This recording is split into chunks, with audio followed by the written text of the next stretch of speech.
Ici, c'est un exemple de ce qu'on peut faire avec un modeleur volumique, des images prises par satellite et des systèmes d'information géographique. Et ça, ce que je vous présente là, un jeune homme qui a fait un master sur ça. Bon, c'est une présentation partielle. Donc lui, ce qu'on voulait savoir, c'est si la modélisation volumique peut contribuer à améliorer les connaissances dans le domaine de l'hydrogéologie. Si le calcul des plongements des horizons, vous savez qu'ici, nous sommes dans un système où il y a des couches sédimentaires. Mais ces couches sédimentaires, à cause de la tectonique, elles sont basculées en bien des endroits. Et est-ce que ce basculement, si on arrive à mettre en évidence ce basculement, est-ce que ça peut nous permettre en évidence des zones de convergence des flots souterrains? Si on a des données et si on peut aussi intégrer les gouffres au modèle, cette intégration confirmerait les relations hydrogéologiques entre ces cavités. Donc il a travaillé la couche géologique du J4, donc du Jurassique. Une des couches du Jurassique, qu'on appelle le J4, occupe 80% du volume du modèle dans cette région et a une épaisseur de 100 à 1000 mètres. Donc c'est très important. Et la plus grande superficie de son affleurement est karstique. Karstique, c'est-à-dire que ce sont des ondes infiltrantes qui permettent de contribuer à l'alimentation des nappes souterraines. Bon, et c'est un aquifère qui est capable d'assurer un volume d'eau supérieur à 10 000. Pour une méthodologique, comment est-ce qu'on bâtit un modèle volumique? Il nous faut des informations de surface comme une carte géologique, des images prises par satellite, un modèle numérique d'altitude, une image du relief, et des données de terrain. Alors, sur ce relief, on peut draper les contours géologiques. Je vous donne un exemple de comment ça fonctionne. Par exemple, ici, nous avons en bleu le tracé d'une faille. Ce tracé d'une faille, on la back-interpole, c'est-à-dire qu'on la projette sur le modèle numérique d'altitude, et ça permet donc de créer un plan de faille, comme celui-ci. Donc, si on a ce plan, on peut aussi avoir son pendage et sa direction. Et en faisant la même chose avec toutes les failles, on constitue ce qu'on appelle un arbre de failles. À partir de cet arbre de failles, on peut créer ce qu'on appelle des blocs de failles. Bon, les blocs, pour les géologues, c'est très important parce que ce sont eux qui expriment la tectonique, c'est-à-dire les mouvements. Une fois qu'on a toutes ces informations, donc on a numérisé les contours géologiques et les failles, on peut créer ce qu'on appelle un modèle géologique volumique. Ce modèle, on peut le découper dans n'importe quel sens, et donc vous voyez ici en rouge, on a le tracé des failles, et on peut voir comment elles relient entre elles, et si elles sont drainantes, on pourrait éventuellement évaluer où va ces eaux. Le modeleur volumique nous permet d'individualiser des horizons et d'en calculer les volumes. Ici, nous avons l'horizon du J4 dont je vous parlais tout à l'heure, donc qui est individualisé, qu'on a séparé des autres horizons. Ici, en tout point, vous voyez le curseur. Ici, à chaque position du curseur, on peut immédiatement avoir la direction du versant à cet endroit et le pendage. Pente, donc ces pendages, on peut les exprimer avec des flèches. Donc vous voyez ici le toit du J4, c'est-à-dire la surface de cet horizon qu'on appelle le J4. On voit ici un mont, donc, et toutes les flèches qui descendent. Ce que vous voyez en gris ici, ce sont les mouvements de faille. Donc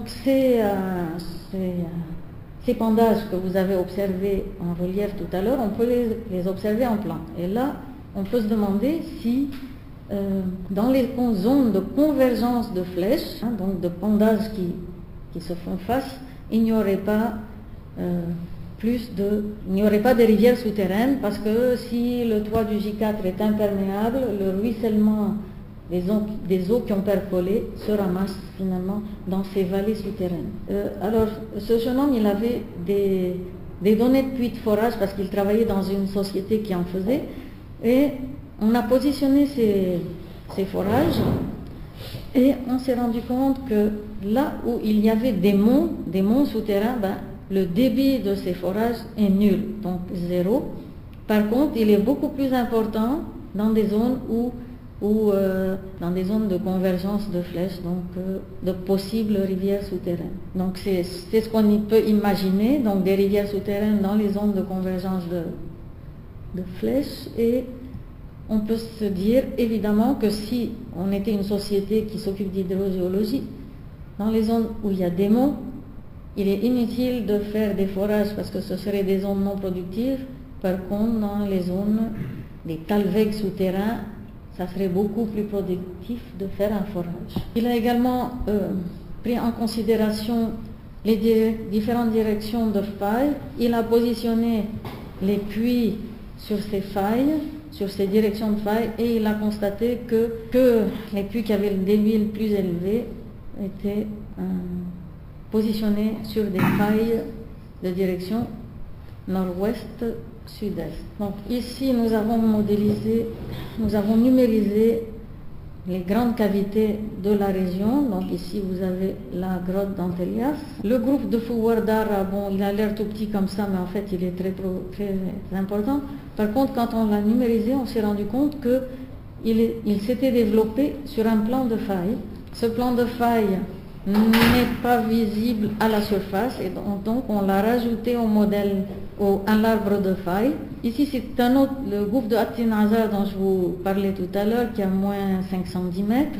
Donc ici sa numérisation est vue avec deux directions différentes. Une fois qu'on a positionné ces gouffres sur l'arbre de faille, là on peut se rendre compte que la rivière souterraine, elles doivent avoir des connexions, parce que les failles sur lesquelles elles se sont développées se rencontrent.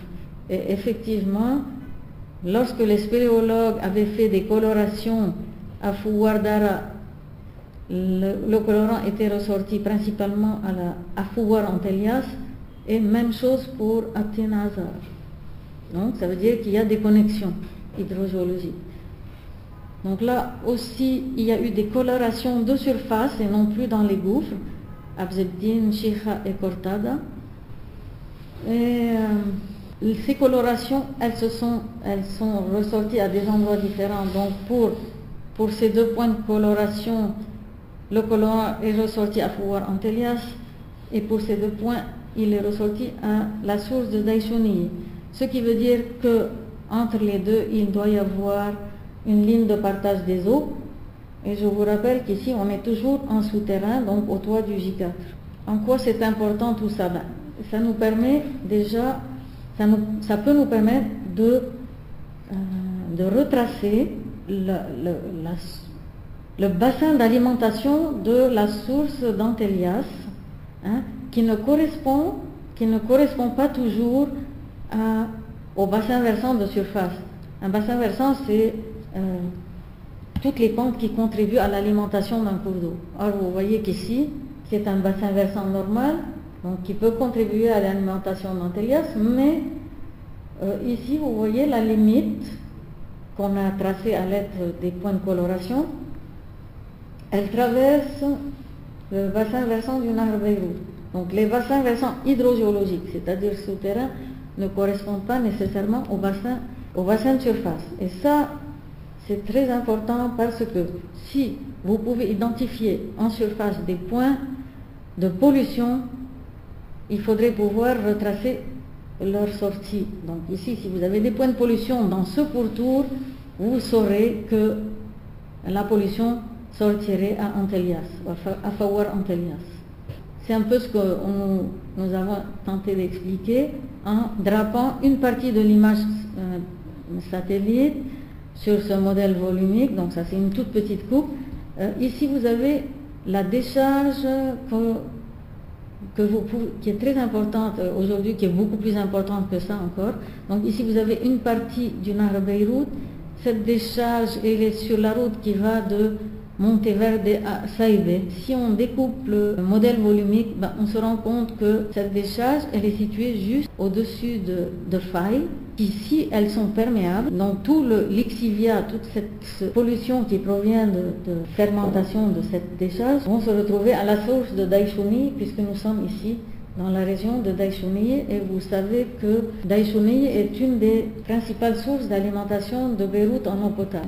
Le plus important pour cet exposé ici, c'est de dire que le calcul des directions du plongement en lien avec les données de dépit des puits confirme des zones préférentielles d'écoulement souterrain, qu'on peut éventuellement par cette modélisation localiser de façon plus précise des forages productifs. On peut également identifier des relations géologiques entre des cavités.